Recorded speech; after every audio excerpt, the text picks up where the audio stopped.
On Sundry News for Wednesday, July 1st.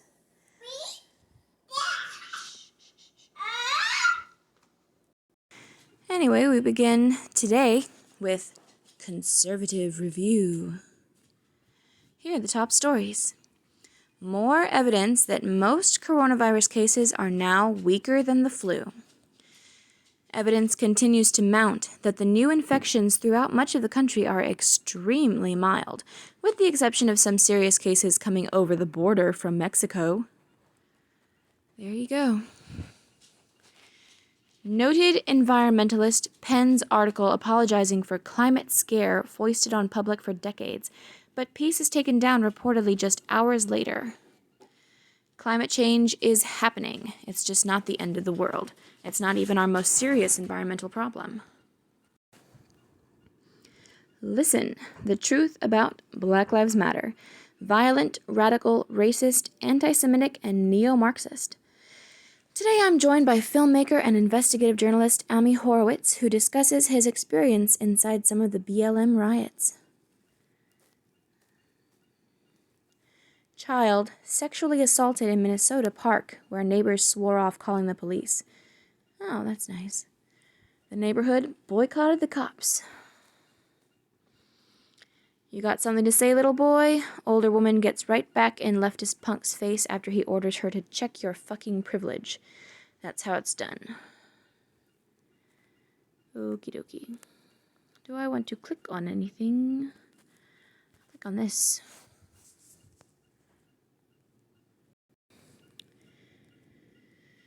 From The Blaze, Michael Shellenberger is no slouch when it comes to environmental issues.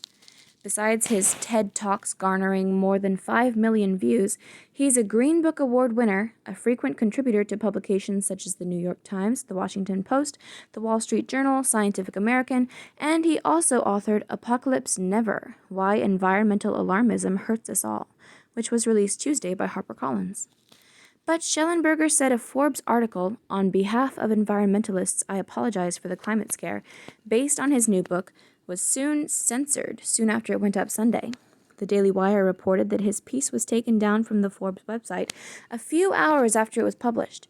The Forbes site on Tuesday showed where Shellenberger's article should be, but only says it's no longer active. The Blaze on Tuesday didn't immediately hear back from Forbes in regard to the reasons Shellenberger's article was removed or the reported time frame in which it was shuttered. But Shellenberger has a few ideas on why his article is no longer there. No book on the environment has ever been praised by a more prestigious group of scientists and scholars than Apocalypse Never, he wrote on Twitter, and no book has ever been more devastating to green alarmism. No wonder they're so terrified you'll read it. In a statement to the Daily Wire, which published his piece in its entirety, Shellenberger said, I am grateful that Forbes has been so committed to publishing a range of viewpoints, including ones that challenge the conventional wisdom, and was thus disappointed my editors removed my piece from the website. I believe Forbes is an important outlet for broadening environmental journalism beyond the overwhelmingly alarmist approach taken by most reporters, and look forward to contributing heterodoxical pieces on energy and the environment in the future. What does his article say? Here's how Shellenberger opens his article. On behalf of environmentalists everywhere, I would like to formally apologize for the climate scare we created over the last 30 years. Climate change is happening. It's just not the end of the world. It's not even our most serious environmental problem. He also says he feels an obligation to apologize for how badly we environmentalists have misled the public. Shellenberger then details a list of facts few people know. Humans are not causing a sixth mass extinction. The Amazon is not the lungs of the world. Climate change is not making natural disasters worse. Fires have declined 25% around the world since 2003. The amount of land we use for meat, humankind's biggest use of land, has declined by an area nearly as large as Alaska. The buildup of wood fuel and more houses near forests, not climate change, explain why there are more and more dangerous fires in Australia and California. Carbon emissions have been declining in rich nations including Britain, Germany, and France since the mid-70s. Adapting to life below sea level made the Netherlands rich, not poor. We produce 25% more food than we need, and food surpluses will continue to rise as the world gets hotter. Habitat loss and the direct killing of wild animals are bigger threats to species than climate change. Wood fuel is far worse for people and wildlife than fossil fuels. Preventing future pandemics requires more, not less, industrial agriculture. I know that the above facts will sound like climate denialism to many people, he adds, but that just shows the power of climate alarmism. More from Shellenberger's article. Some people will, when they read this, imagine that I'm some right-wing anti-environmentalist. I am not. At 17, I lived in Nicaragua to show solidarity with the Sandinista socialist revolution. At 23, I raised money for Guatemalan women's cooperatives. In my early 20s, I lived in the semi-Amazon doing research with small farmers fighting land invasions. At 26, I helped expose poor conditions at Nike factories in Asia. I became an environmentalist at 16 when I threw a fundraiser for Rainforest Action Network. At 27, I helped save the last unprotected ancient redwoods in California. In my 30s, I advocated renewables and successfully helped persuade the Obama administration to invest $90 billion into them. Over the last few years, I helped save enough nuclear plants from being replaced by fossil fuels to prevent a sharp increase in emissions. Until last year, I mostly avoided speaking out against the climate scare. Partly that's because I was embarrassed. After all, I am as guilty of alarmism as any other environmentalist. For years, I referred to climate change as an existential threat to human civilization and called it a crisis.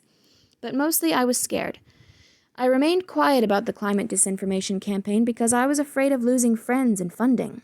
The few times I summoned the courage to defend climate science from those who misrepresented, I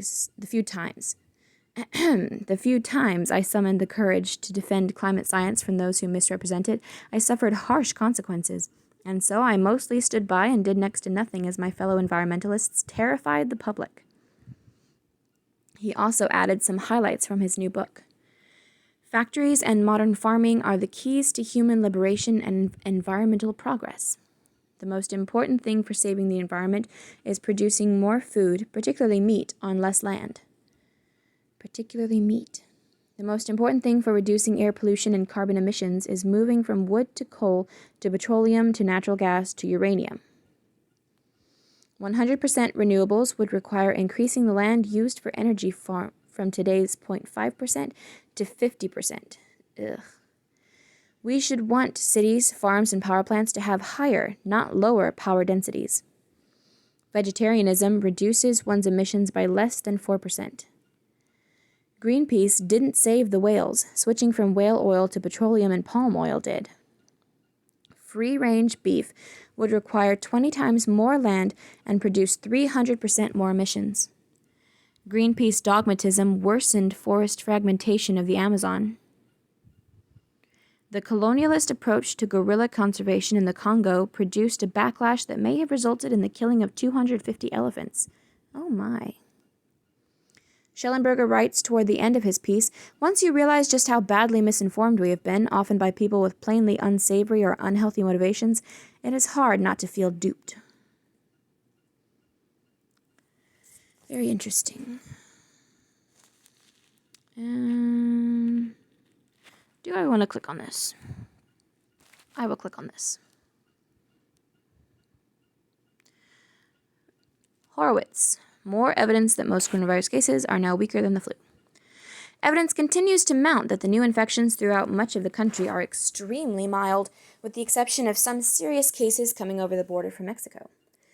Those two facts continue to be obscured from our policy debate over containing the virus in the southern states. The governors of California, Arizona, and Texas refuse to recognize that the mild nature of these cases is good news going forward, and they continue to ignore the threat of serious cases from the border. Distinguishing between the two phenomena has become difficult because the cause of both of them appears to have begun in late May and continued into June, especially in border states, which weren't hit hard to begin with, and therefore had little herd immunity to combat a new round of spread. Yeah. Weren't hit hard. Plus, we had so many people staying home that any little bit of herd immunity we could have garnered is non-existent.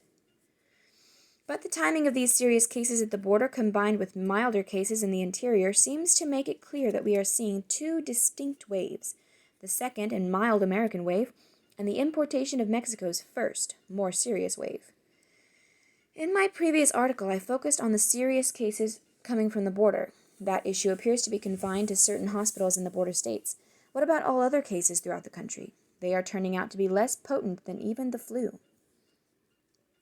Increasing evidence that the new wave is mild for most of the country. As I pointed out regarding Florida, cases have been spiking for weeks, yet the deaths and numbers of serious cases are not rising. That dichotomy is perfectly illustrated in this graphic. States reported 575 U.S. COVID-2 deaths today. That's the lowest Tuesday figure since March 24th and down from last week's 703. The 7-day average falls to 525. Updated U.S. 7-day average cases versus deaths graph, which highlights the cases upturn beginning around June 9th. The CDC reports mean time from symptom onset to death of about 14 days. Cases are now skewing younger and milder, but still no deaths curve inflection despite the marked increase. So the blue line is cases 7-day average. The orange line is deaths 7-day average. Very good. Also, much of the increase is superficial and illusory because of mass testing, multiple tests to return to work, and people coming back to the hospitals for normal care that was previously suspended. Such patients are automatically tested for the virus regardless of their reason for admission. It appears that the virus has now spread to younger people, but is also milder than it was when it first hit in earnest in March and April. This reality is borne out by a fascinating data point about positive cases and Hispanic people. As of the week of April 25th, according to the CDC, just 12.2% of the cases were among those identified as Hispanic. As of yesterday, 34.4% of all cases were among Hispanics. That is simply astounding.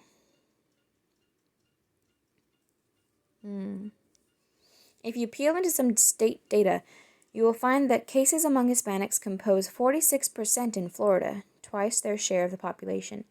46% of cases in North Carolina, nearly 5 times their share of the population, 35% in Tennessee, nearly 7 times their share of the population, and 24% of cases in Arkansas, nearly 3 times their share of the population. Those numbers are astounding. But what is even more shocking is that while Hispanics compose 34.4% of confirmed positive cases, they account for just 17.7% of the fatalities, more line with their share of the national population. More in line with their share of the national population. For example, in North Carolina, where they compose 46% of all cases, they account for just 9% of the deaths. What gives?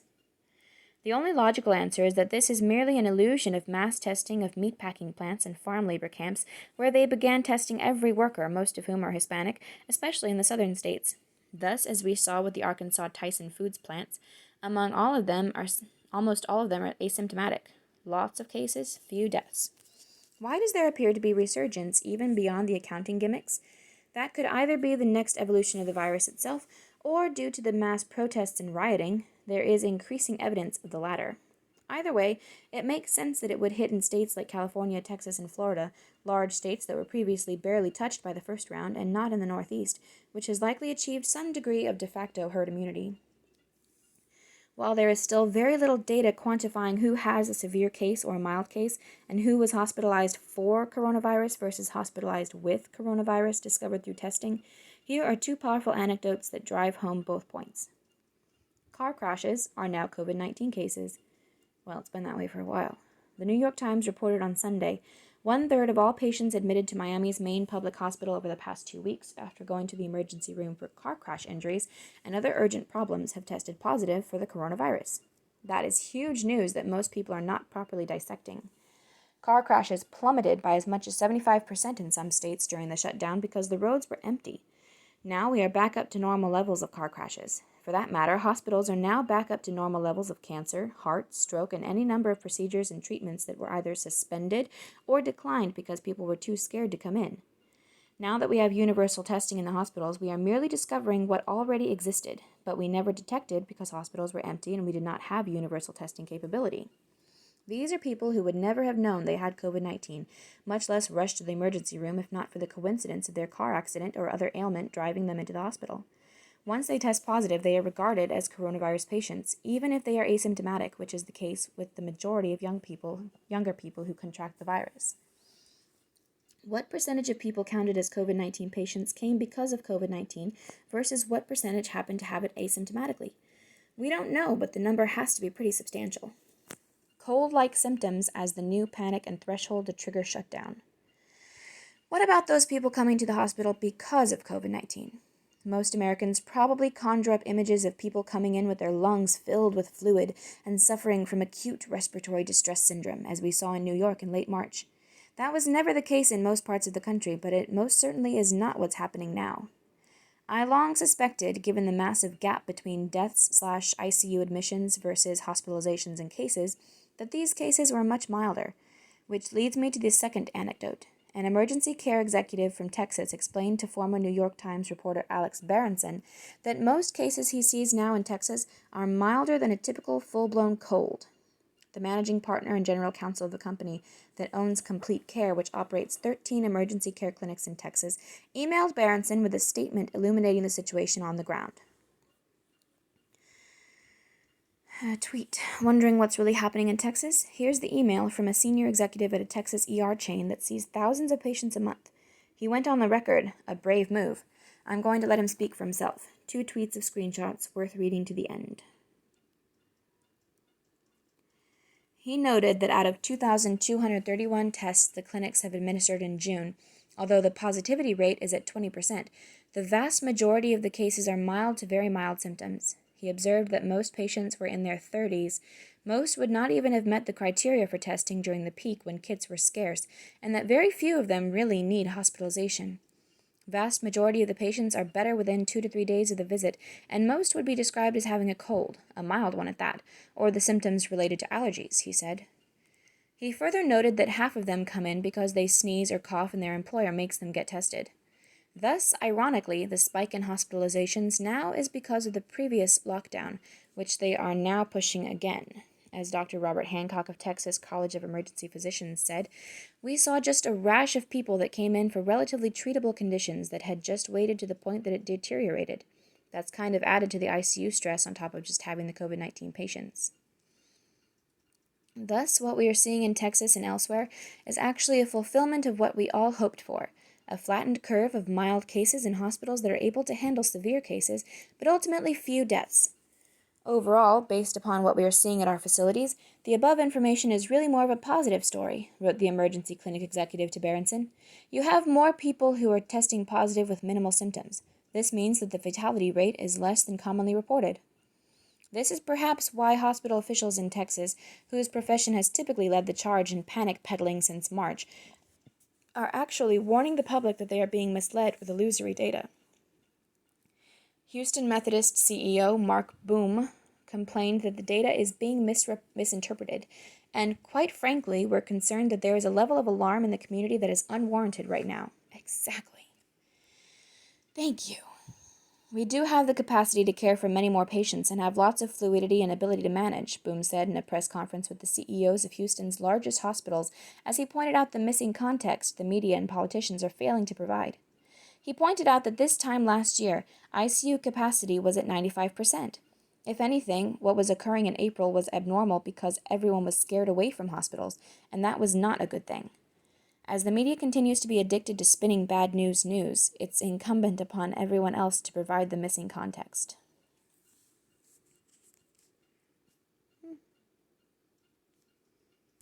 Back. Moving on to the Daily Wire. Father of black teen killed in CHOP, Capitol Hill occupied protest. It's time to bring in the National Guard. Agreed. Pharrell Williams criticizes July 4th, otherwise known as Independence Day, calls for reparations. We deserve that. No, you don't. Read it. Atlanta detective sides with officer in defense filing for Rayshard Brooks case. Says Brooks would have been charged on 10 counts. Terry Crews faces backlash for saying Black Lives Matter shouldn't turn into Black Lives Better. It already has, dude. Where have you been? MLB player talks league racism, playing by white America's rules in post-announcing departure. Okay. Daily Wire. Come work with us. Few openings. Cool. Ben's latest op-ed. Truly, we live in auspicious times. Those who have sinned will be cast down. Those who are sinless will set new social standards for the rest of us. After all, we now live in the only generation ever to produce truly virtuous human beings. There's a bunch of ads to look at. Am I going to click on any of these? Fuck you, Pharrell. Let's move on to the Daily Yahoo. Unidentified remains found in search for missing soldier. Vanessa Guillen. Guillen? The discovery came on the same day Vanessa Guillen's family announced it was seeking a congressional investigation into her disappearance. Lizzo details everything she eats in a day on her new vegan diet. I feel very lit. As a new vegan, I'm enjoying exploring flavors from plants and plant-based proteins, said Lizzo. Oh my goodness. She's going to have a hard time maintaining her size. Is this a diet? Like an actual diet? Because otherwise, she's going to waste away. I mean, like, is she going to intentionally let herself waste away because she wants to lose weight? Because that's good for her. Not that doing it the vegan way is extremely healthy, because it's really not. But does she think that she's going to be able to maintain her size? I guess we'll see. Kim Kardashian West is about to become a billionaire, apparently. Weeks after Kylie Jenner was stripped of her billionaire status. Eek! Okay. Micron to shift some chip supply to data centers as cloud powers earnings beat. What is that word salad? Micron to shift some chip supply to data centers as cloud powers earnings beat. That doesn't sound complete. The work-from-home boom has also driven demand for data center chips, with Micron, one of the biggest DRAM chip suppliers, working to sell more profitable solid-state storage drives rather than the raw NAND memory chips that go into the drives. Okie dokie. Conflicting emotions as France shutters oldest nuclear plant. What? Nuclear workers lamented the switching off Monday of France's oldest nuclear reactor, a closure celebrated by anti-nuclear campaigners. Well, of course it was. The last of two 900-megawatt reactors at Fessenheim was being powered down and taken offline overnight, part of a policy shift to reduce France's world-leading dependence on nuclear power? Because nuclear power is the problem? What the fuck are they going to replace it with? What? No.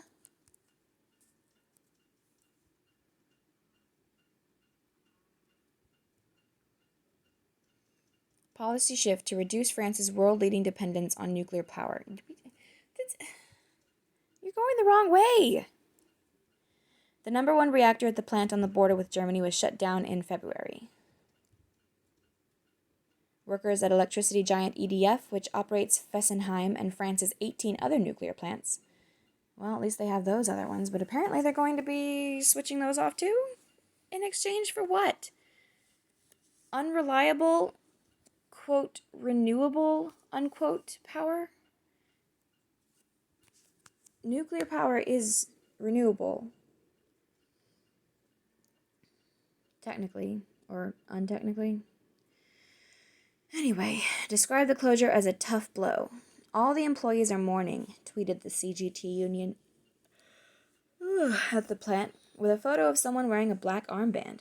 It's the carrying out of a death sentence, said Philippe Page-Lemeraux, a CGT representative. Germany has long called for the plant to be shut down. Oh, fuck you, Germany. When has Germany done anything right? Germany just fucks up. Throughout the decades, all Germany does is make the wrong decisions. It has been supplying electricity to the French grid since 1977.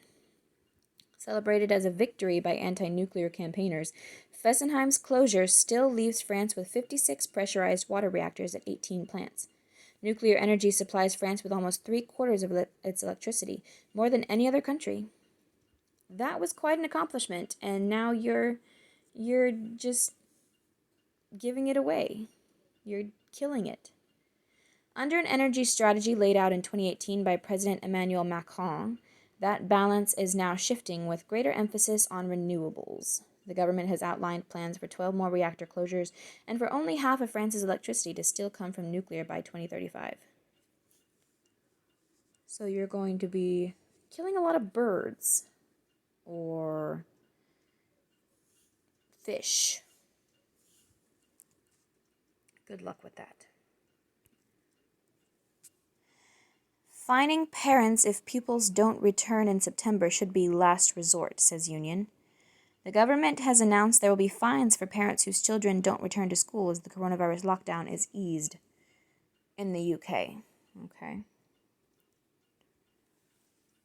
Parents should stop buying into the panic.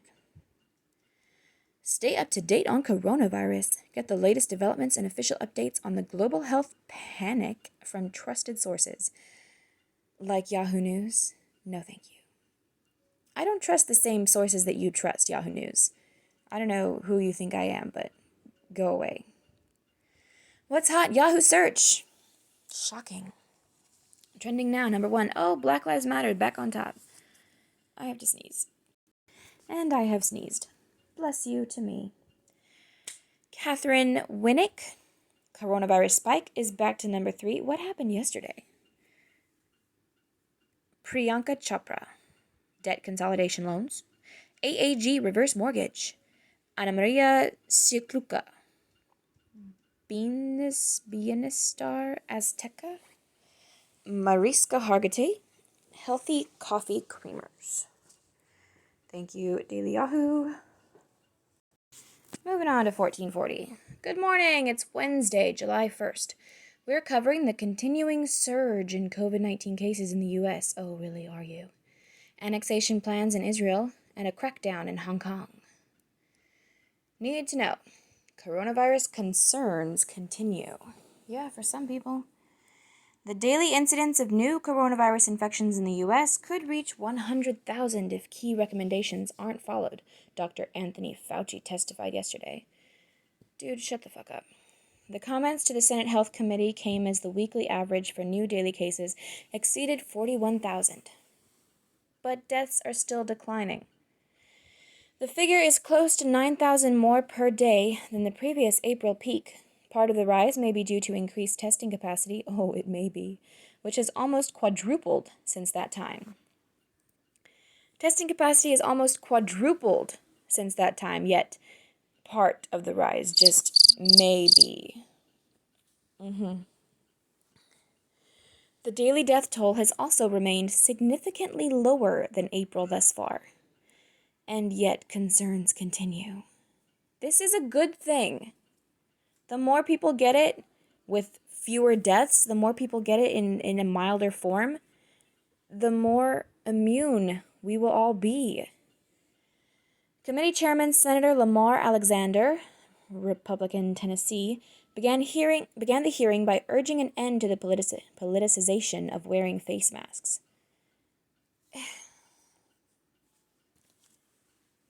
Wearing the masks is not political. Forcing people to wear the masks is political. People should be able to choose if they wear a mask or not. The Food and Drug Administration outlined guidelines for the approval of a vaccination. Officials said treatments would need to be at least 50% more effective than a placebo, while Commissioner Dr. Stephen Hahn told lawmakers approval would not be granted for drugs that simply demonstrated the ability to stimulate antibody production. See the status of leading vaccine contenders here.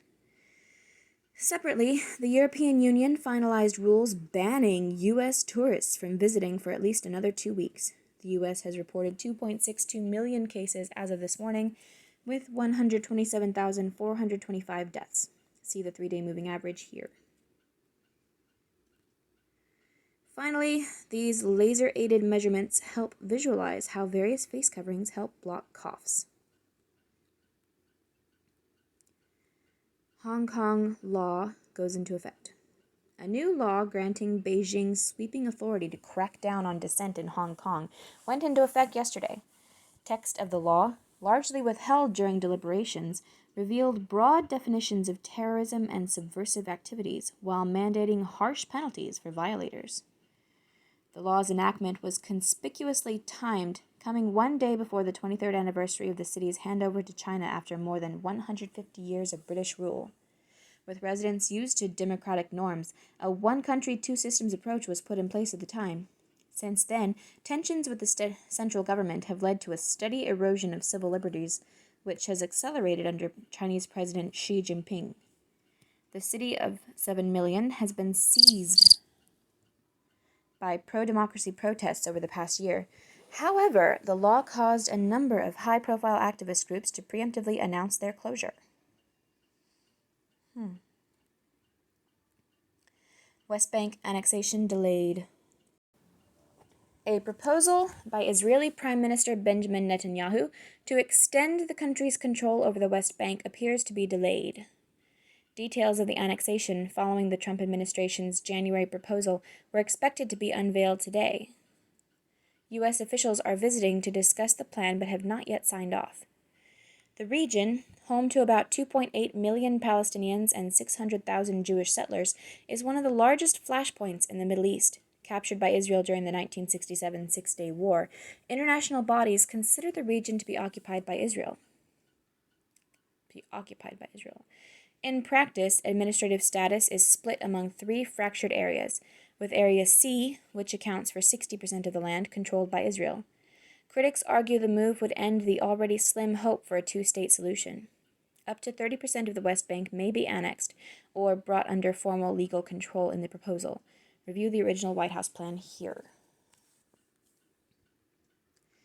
In the Know, sports, entertainment, and culture. Brought to you by Lively. Carl Reiner, comedy legend who won 11 Emmys and created The Dick Van Dyke Show, dies at 98. Aww. Fellow actors and comedians react to Reiner's death. Motion Picture Academy invites 819 new members, surpasses inclusion goal of doubling the number of women and people of color among its membership. Oh, good for them. How lovely for them. Very nice. NBA Commissioner Adam Silver says return plan. It doesn't mean anything. Not right now. Any of these women or people of color who are suddenly getting these invitations right now should not feel good about it, because it means absolutely nothing right now.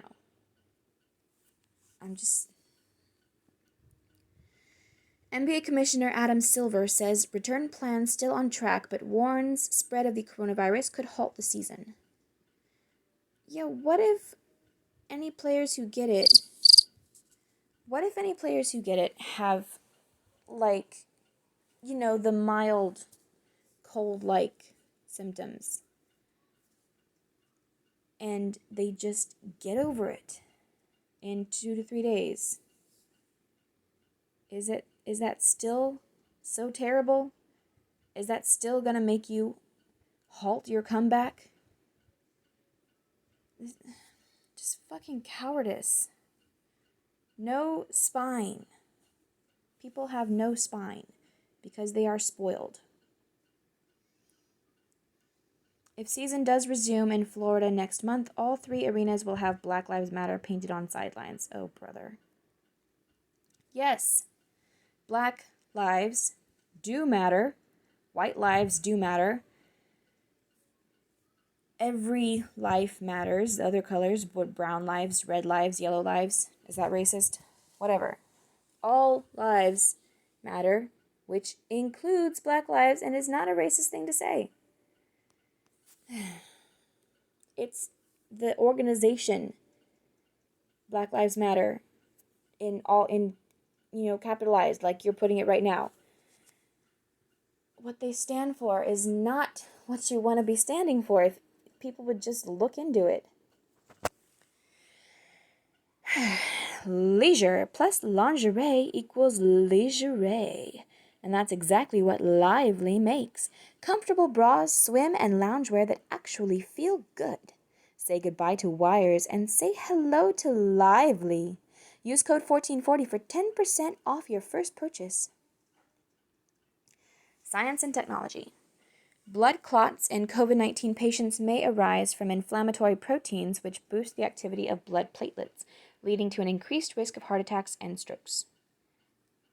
In older patients. Probably. The South Pole has warmed 3 times quicker than the rest of the world over the past 3 decades, new study says. House Democrats introduced legislation targeting net zero greenhouse gas emissions by 2050. Good luck with that. Massive tornadoes in the solar atmosphere are driven by... I don't want to live in that world. Nope. Massive tornadoes in the solar atmosphere are driven by swirling magnetic fields. And most of these Democrats, by 2050, most of these Democrats are going to be long dead. Is anybody thinking about that? They have no skin in the game. They are old as fuck.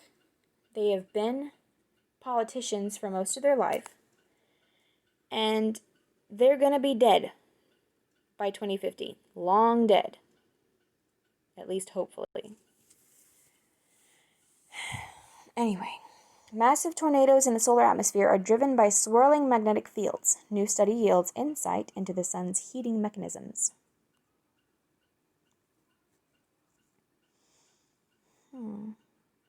Business and markets. S&P 500 up 20% in second quarter, its best quarterly performance since the tech bubble in 1998, following a 20% reduction in quarter 1, 2020. Fed Chairman Jerome Powell tells House Financial Services Committee economy is extraordinarily uncertain, hinges on virus containment. It shouldn't. It shouldn't hinge on virus containment. It should hinge on, something not virus related. How about on whether or not people grow a spine? Facebook bans anti-government accounts which promoted violence during protests. See the growing list of companies boycotting Facebook ads due to companies' content moderation policies. Politics and world affairs. Former Governor John Hickenlooper, Democrat, survives primary challenge in Colorado, will take on incumbent Senator Cory Gardner, Republican. Party favorite Amy McGrath, Democrat, named winner 1 week after unexpectedly tight primary in Kentucky. The former Marine will face Senate Majority Leader Mitch McConnell, Republican, sometime. It doesn't even say. Supreme Court knocks down Montana law that barred state tuition assistance for students attending religious institutions. Supreme Court knocks down Montana law that barred state tuition assistance for students attending religious institutions. Well, yeah, why would they bar that? Chief Justice John Roberts wrote the majority opinion in the 5-4 vote. Mississippi Governor Tate Reeves, Republican, signs bill removing Confederate emblem from state flag. New committee will be tasked with developing an alternative by November. God damn it. 1440 fines. Unnamed 1440 ad copywriter owns 4 pairs of Vuori pants and 2 pairs of shorts. We highly recommend everything that Vuori makes, and their cruise board shorts are a cut above the rest. Quick dry technology, trusty pockets, and a dynamic fit. It's almost unbelievable that they're made from recycled plastic bottles. Ugh. Check them out now and get 20% off your first purchase. Weddings, graduations, vacations. We've taken some excellent photos over the years. Pat's own back. And now we've discovered a way to bring beautiful photos from the camera roll to the living room. Canvas People prints your favorite images onto high-quality canvases, and today only, they're giving 1440 readers 1 free 11 by 14 canvas print, over $80 in value. Just pay shipping and handling. Create yours now. Meet Benedict Evans. He's one of the top technology analysts in the world. He recently released an updated presentation on macro trends driving accelerated technology adoption across the world to give us a better understanding of the new normal. We also highly recommend his free weekly Tech Trends newsletter. Etc. Ranking the 100 best hospitals in the country. These cities have the world's worst traffic. National Geographic's best photos of the past decade. And check out the most beautiful images of the Milky Way. And I'm gonna sneeze again. Scientist recreates meal from a 4,000-year-old Babylonian tablet. Sheep's blood not included. Well, why not? That's not a true recreation if there's supposed to be sheep's blood and there's not sheep's blood. What the heck? I'm interested. But why no sheep's blood? I blame lockdown, but for some reason decided to cook Babylonian meal from the recipe tablet on the right. At 1750 BC are the oldest recipes existing. Seem to go down okay. Best Mesopotamian meal I have eaten. Okie dokie. Stew of lamb. This was simple and delicious. Crumbled in a couple of barley cakes made by daughter Tessa, which made a rich, unctuous sauce. Crushed leek and garlic topping gave it a sharp edge. Okie dokie. Tuhu. Thought this looked stunning and full of flavor. Think I should have cooked a bit longer to disintegrate more. Unwinding. Sauté leek and spring onion, then baked with sourdough crumbs. Looks good, but bit boring. Add some salt. Elamite broth. Okay, I cheated and used tomato sauce rather than sheep's blood. Peculiar, but delicious, thick, flavorsome soup. When you were handling the lamb for the stew of lamb, you could have just reserved a little blood. There is a serious and fascinating research area of experimental archaeology, but this wasn't that and just for fun. All the recipes from this wonderful book on the extraordinary Yale Babylonian collection. Heard about the book from a tweet by Dr. Moody Al-Rashid. Ancient Mesopotamia Speaks. Highlights of the Yale Babylonian collection. Okay. NASA simulates what sunsets look like on other planets. Visualizing the flow of military equipment to police departments.